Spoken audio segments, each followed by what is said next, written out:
How to track orders on CNFans. Hello guys, this is Atticus and welcome back to another tutorial video.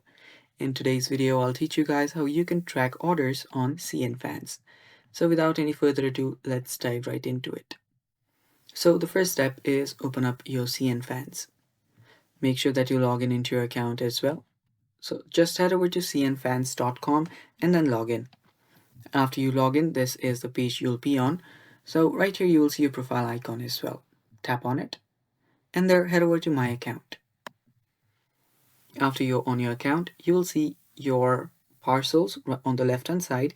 Expand on it and head over to parcel again. After you're on parcel, you'll see all of your orders. All you have to do is select your product. After you select your product, you will find a tracking ID or tracking number. So simply copy that.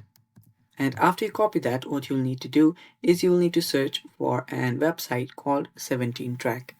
Now this is a legit website. You can open this up.